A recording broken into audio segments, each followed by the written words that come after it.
नमस्कार दोस्तों, एनटीआर अड्डा पर आपका बहुत बहुत स्वागत है। आज एक क्विज प्रतियोगिता अपन देखते हैं। तो फर्स्ट क्वेश्चन, मानव मस्तिष्क का भार होता है, मानव मस्तिष्क का भार कितना होता है ये आपको बताना है। तो मानव मस्तिष्क का भार होता है वो कितना होता है, वो होता है 1400 ग्राम। 1400 ग्राम मानव मस्तिष्क का भार होता है। और इसके बाद में आप पिक्चर के अंदर देख सकते हो कि मस्तिष्क के कौन से भाग कहाँ पे है। तो ये आपको इसको थोड़ा सा देखना है। पीयूष ग्रंथि कहाँ है, मेंडुला ऑब्लिगेटा कहाँ है, मध्य मस्तिष्क, अनुमस्तिष्क, इसको थोड़ा पिक्चर को आप देख लेना। नेक्स्ट क्वेश्चन, पानीपत का प्रथम युद्ध कब हुआ था? पानीपत का प्रथम युद्ध कब हुआ था भाई? पानीपत का प्रथम युद्ध हुआ था 1526 में। 1526 के अंदर पानीपत का प्रथम युद्ध हुआ था। और प्रथम युद्ध किसके बीच में हुआ था? बाबर और इब्राहिम लोदी के बीच में हुआ था, जिसमें बाबर विजयी रहे थे और उन्होंने मुगल साम्राज्य की स्थापना करी थी। और द्वितीय युद्ध हुआ था अकबर और हेमू के बीच में, जिसमें अकबर विजयी रहे थे। और तृतीय युद्ध हुआ था अहमद शाह अब्दाली और मराठों के बीच में, जिसमें मराठों की बुरी तरह से हार हुई थी और अहमद शाह अब्दाली विजयी हुआ था और उसके बाद में मराठों का पतन हो गया था। तीसरा प्रश्न है आपका, निम्न को सुमेलित कीजिए। इसको समाचार पत्र दिया हुआ है और उसका संपादक दिया हुआ है, आपको इनको सुमेलित करना है। तो सुमेलित करने के न्यू इंडिया लिखा था एनी बिसेंट ने, हिंदू जी सुब्रमण्यम ने, मराठा बाल गंगाधर तिलक ने और प्रताप लिखा था गणेश शंकर विद्यार्थी। ये इनके संपादक थे, इन समाचार पत्रों के संपादक थे। तो ये अपना सही उत्तर कौन सा हो जाएगा? इसका ए, ये सही हो जाएगा। नेक्स्ट क्वेश्चन देखते हैं अपन। तो नेक्स्ट क्वेश्चन कौन सा है? कानड़देव प्रबंध के रचयिता कौन थे? कानड़देव प्रबंध के रचयिता कौन थे ये आपको बताना है। तो कानड़देव प्रबंध के रचयिता थे वो कौन थे? पद्मनाभ, कवि पद्मनाभ है वो इसके रचयिता थे। किसकी अनुशंसा से राष्ट्रपति लोकसभा को भंग कर सकता है ये आपको बताना है। किसकी अनुशंसा से राष्ट्रपति समय से पहले लोकसभा को भंग कर सकता है? तो वो अनुशंसा कौन करेगा?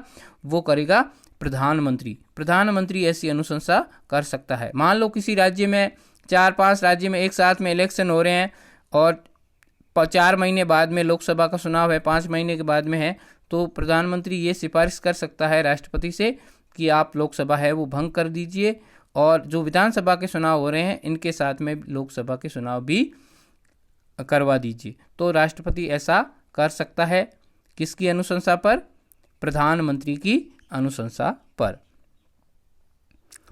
भारत में अभी रामनाथ कोविंद है वो राष्ट्रपति है और वो 14वें राष्ट्रपति है। भारत के प्रधानमंत्री श्री नरेंद्र मोदी है और वो 15वें हैं। और मुख्य न्यायाधीश है NV रमन्ना, 48वें नंबर के हैं। उपराष्ट्रपति वेंकैया नायडू और वो 13वें नंबर के हैं। और 17वीं लोकसभा के अध्यक्ष है वो कौन है? ओम बिरला। ये राजस्थान के कोटा के रहने वाले हैं, कोटा से विधायक है। नेक्स्ट क्वेश्चन, राज्यपाल को शपथ कौन दिलाता है ये आपका प्रश्न है। एक प्रश्न, राज्यपाल को शपथ कौन दिलाता है? तो राज्यपाल को शपथ कौन दिलाएगा भाई? राष्ट्रपति, मुख्यमंत्री, उच्चतम न्यायालय का मुख्य न्यायाधीश, उच्च न्यायालय का मुख्य न्यायाधीश।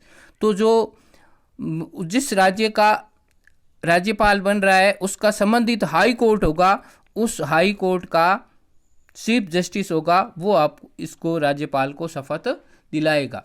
तो जैसे राजस्थान के अंदर कोई नया राज्यपाल आता है तो उसको शपथ कौन दिलाएगा? जो अपना जोधपुर के अंदर जो उच्च न्यायालय है उस उच्च न्यायालय का मुख्य न्यायाधीश होगा, वो उसको शपथ दिलाएगा। ठीक है ना, वो उसको शपथ दिलाएगा। तो राष्ट्रपति को शपथ कौन दिलाता है? राष्ट्रपति को शपथ दिलाता है उच्चतम न्यायालय का मुख्य न्यायाधीश। उच्चतम न्यायालय का मुख्य न्यायाधीश होगा। जैसे उच्चतम न्यायालय अपना दिल्ली में है तो दिल्ली में जो CJI होगा, चीफ जस्टिस ऑफ इंडिया होगा, जैसे NV रमन्ना है। अभी मान लो राष्ट्रपति बनता है तो उनको NV रमन्ना शपथ दिलाएंगे। अगर वो मान लो जैसे किसी वजह से राष्ट्रपति मुख्य न्यायालय उच्चतम न्यायालय का न्यायाधीश उपस्थित नहीं हो तो उससे उस पद पे जो होगा वो उसको शपथ दिलाएगा।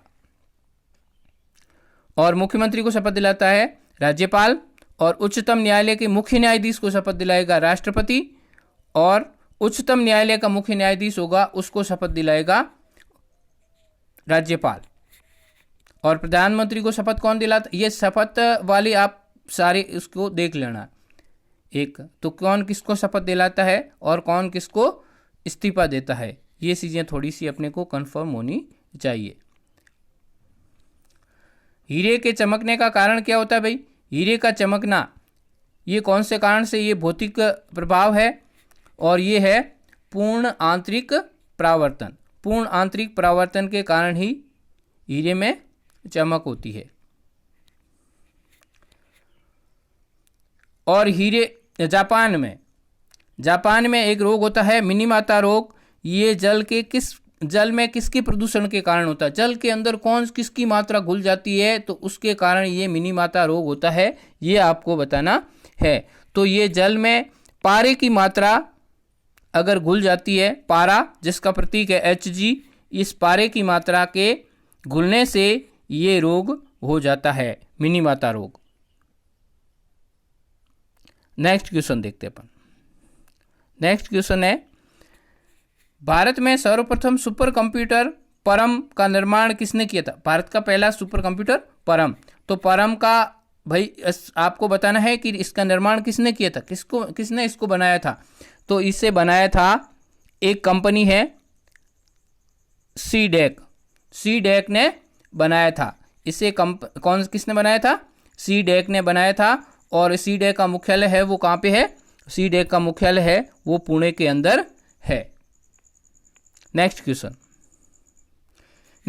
है अपना, प्रशासनिक दृष्टि से भारत में कितने राज्य और कितने केंद्र शासित प्रदेश है? ये आपको बताना है कि भारत के अंदर कितने राज्य है, स्टेट्स है, और कितने ही यूटीज है, यूनियन टेरिटरीज है, ये आपको बताना है। तो अभी वर्तमान के अंदर भारत के अंदर 28 राज्य है और 8 केंद्र शासित प्रदेश है। अभी भारत के अंदर 28 राज्य और 8 केंद्र शासित प्रदेश है। 9 केंद्र शासित प्रदेश नहीं है, क्योंकि दादरा और नगर हवेली तथा दमन एवं दीव को मिलाकर के एक केंद्र शासित प्रदेश बना दिया गया है। इन दोनों को मिला दिया गया है। तो अब अपने वर्तमान में भारत के अंदर कितने हैं? 28 राज्य है और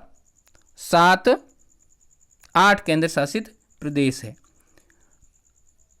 आप मैप के अंदर देख सकते हो, ये मैप है, इसके अंदर आप देख सकते हो जूम करके कि कौन सा राज्य है वो कहाँ है और उसकी राजधानी, और वो देख सकते हो यूनियन टेरिटरीज की सारी लोकेशन आप देख सकते हो कि यहाँ ये अंडमान निकोबार द्वीप समूह है, यहाँ पर अंडमान निकोबार द्वीप समूह नीचे, और इधर दूसरी तरफ है अरब सागर की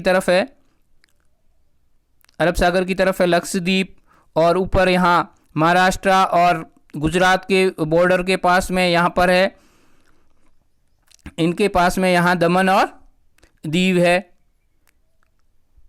और चंडीगढ़, दिल्ली, पुदुचेरी, ऊपर सबसे ऊपर देखिए लद्दाख और जम्मू कश्मीर। तो ये 8 केंद्र शासित प्रदेश है। और एक आप भारत का नक्शा लेके और सभी राज्य और उनकी राजधानियां, सभी ये केंद्र शासित प्रदेश और उनकी राजधानियां एक लिख करके अच्छी तरह से इनकी लोकेशन है वो आपको देखनी है अच्छी तरह से। ये आपको याद होना चाहिए, कंठस्थ होना चाहिए कि कौन सा राज्य कहाँ है, नॉर्थ ईस्ट में कौन कौन से राज्य है, उनकी लोकेशन क्या है, किसकी सीमा किससे लगती है, इससे थोड़ा सा आप देख लेना। Thank you. अगर आपको मेरा कार्य अच्छा लगा है तो मुझे प्रोत्साहित कीजिए, अप्रिशिएट कीजिए, लाइक कीजिए, मेरे चैनल को सब्सक्राइब कीजिए, आगे शेयर कीजिए। थैंक यू, आपका बहुत बहुत धन्यवाद।